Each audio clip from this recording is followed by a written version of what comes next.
Just look at this for a rain. It's pouring. Good day to cook. Okay, so let's try out this.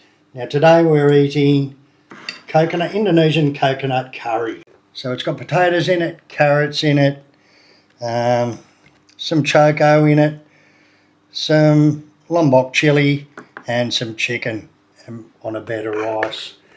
So this is a very common dish in Indonesia, is a coconut curry. Let's try it out. It really is a nice tasting curry because you can taste the coconut. So good. It's one of my favourite Indonesian dishes. So let's go along if you want, and I'll show you how to cook this dish. It's very simple, it's very quick, maybe half an hour, 20 minutes to half an hour. You've got a beautiful meal like this. So let's have a look at that, how to cook Indonesian coconut curry. So what you need is rice. The name for rice in Indonesia is beras, but once you cook it, then it's nasi. And this is santan, which we call coconut cream. Indonesian word santan. And these are the little packets. We're just going to use the packet stuff. They're pretty good. The Indo food, racik bumbu special, kare, Indonesia, yeah. So we're going to put 2 packets in because we're going to cook maybe 1.5 kilos of chicken. And we've just got some carrots, some little red shallots with some garlic, some cabai lombok. So the real name for chili, these are the big long ones. We call them cabai lombok or just lombok.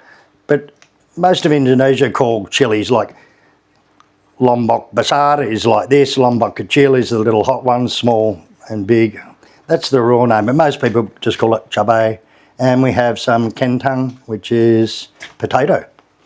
Okay, so this is, the shallots is bawang merah, because it's red onions.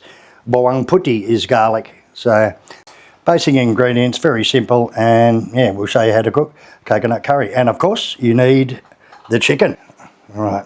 Okay, so this is a choco. I'm going to put a little bit of choco in it. So when you cut your choco, you get your 2 halves and you rub them together. And can you see all the white stuff coming out of it? And you see it's like a sap and that comes out of it. This is basically sort of like a poisony sort of stuff. So you do that to draw out that white yucky stuff out of your choco before you cook it. Look at it all. Alright, so once we cut the choco, you soak it in salty water.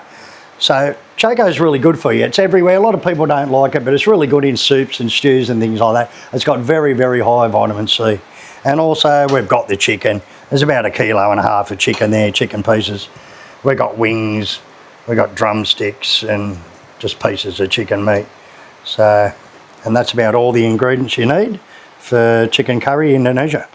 Okay, so this brand, Putri Sejati, is probably one of the most common rice used all over Indonesia. You see it everywhere, you can buy it everywhere, and it's fairly good quality. This is about 75,000 a bag or something, 5 kilos. Probably about $1.50 a kilo is beras. The average household probably eats a couple of kilos every day of rice.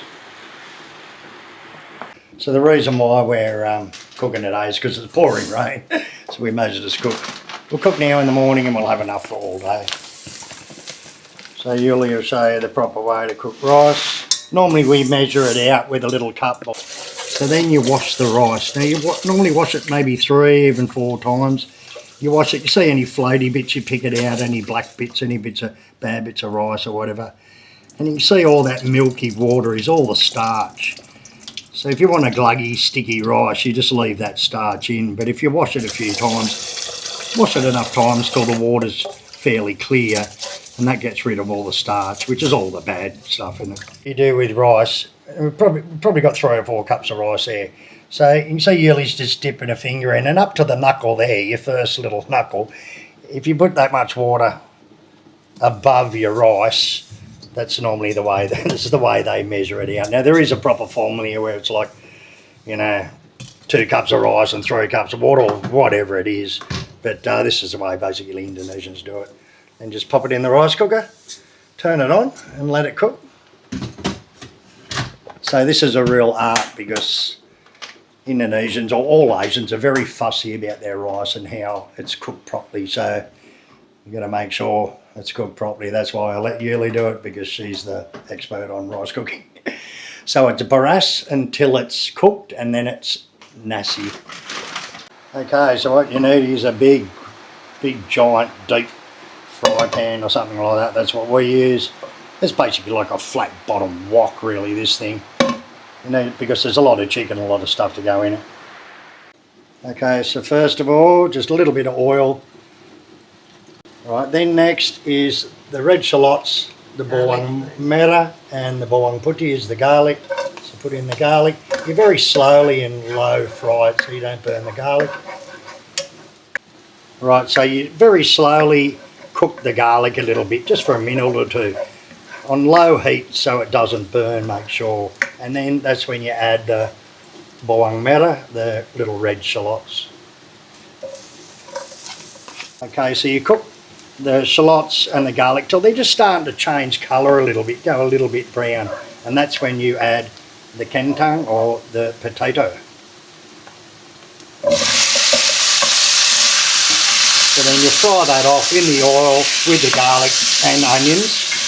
And you just fry them off for 5 minutes to get them a little bit, starting to get a little bit of cooking process going. So these little packets of curry and gulai and opor and all the different flavoured little packets, you can buy them at the Asian shops in Australia these days, but while you're here, you may as well, they're only like 50 cents, maybe 5,000 a packet. Inside it, you'll see is the little packet of the bumbu, which is like spice mix. Now we're going to mix into the potatoes. You can see the garlic and the onions gone all brown and that now. You just mix that bumbu in. We're going to put 2 packets because we're cooking quite a lot, maybe 1.5 kilos or more of chicken. And you mix all that up with your potatoes and start that in the frying process too. Gets a bit of flavour through it. Okay, so once that's mixed good and the potatoes and that are coated, it's time to add your chicken. So we're using big pieces. You can chop it up and just use fillet, just meat, but chicken always tastes better cooked on the bone. So I've got a lot of full-size drumsticks and things like that in it, big pieces in it. So that's the way we like it. It's up to you. It's your preference which way and how small or big that you chop the chicken. You see now she's just mixing it all around to getting that bumbu and the flavour all over the chicken. It's more or less basically creating a marinade type thing. So once that's cooked for a couple of minutes, it's all starting to marinate in the juices and that, the chicken, and it's starting to boil in the bottom. That's when you add water, just fresh water. You just add it as much as you need as you go. Get it boiling. You don't have to completely cover everything because we'll put a lid on it and sort of steam it a bit too. And you need to cook this for about at least 20 minutes, maybe even longer. So now we're going to throw in the chocos. Put them in last. We've still got some carrots to put in too, I think.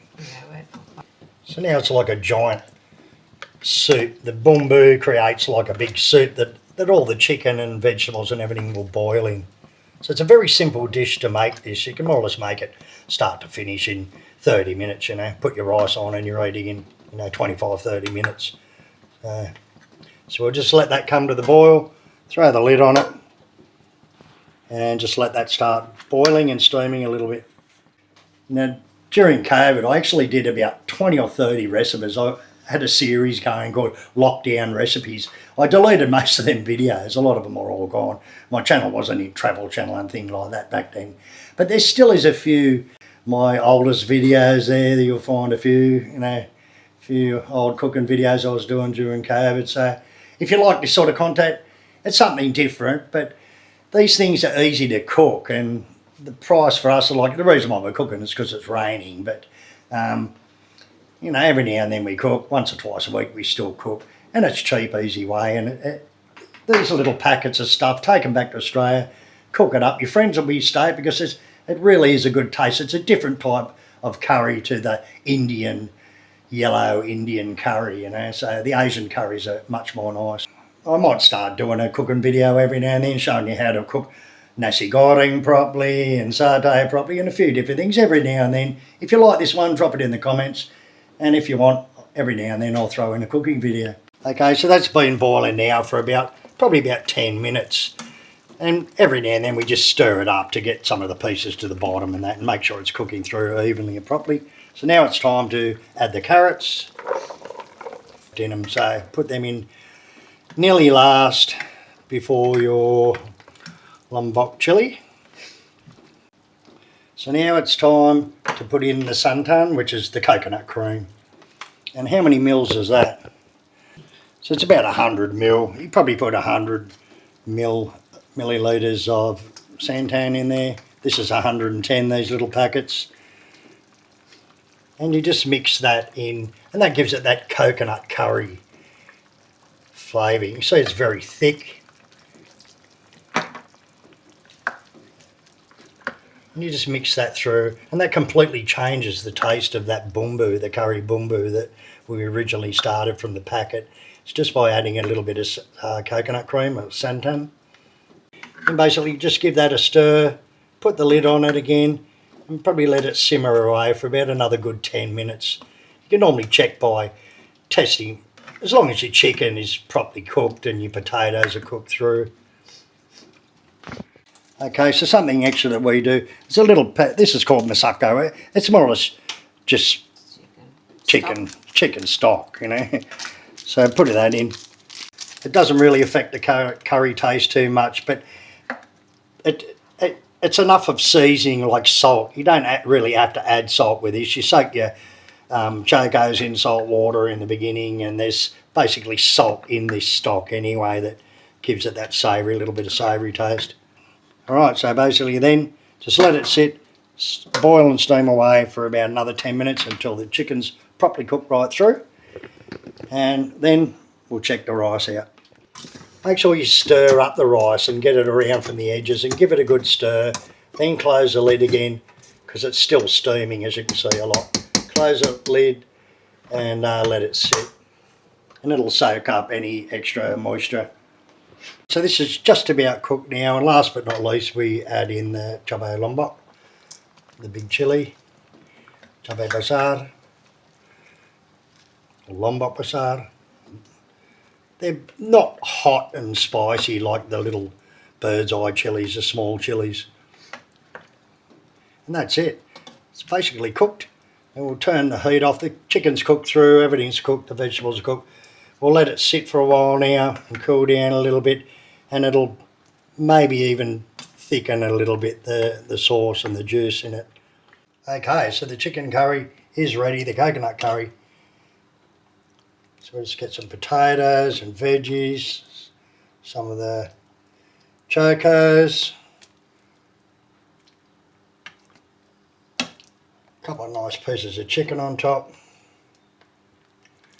then a couple of scoops of the juice, look at that, just to give it that flavour. Just look at that, it's beautiful. A little bit of white rice always gives it a bit of flavour and makes it sort of filling, you know. But with the chilli and the choco, now I love choco. A lot of people don't like choco. It's very high vitamin C, and in soups and stews and things like that, it's a perfect place for it, especially things like this, the Indonesian coconut curry. Now the chicken itself actually sucks up all that curry flavour when you're boiling it in it, and it really does give it a nice, it's not just that chicken taste, you can actually taste the curry in the chicken. So good. Anyway, I'll hook into this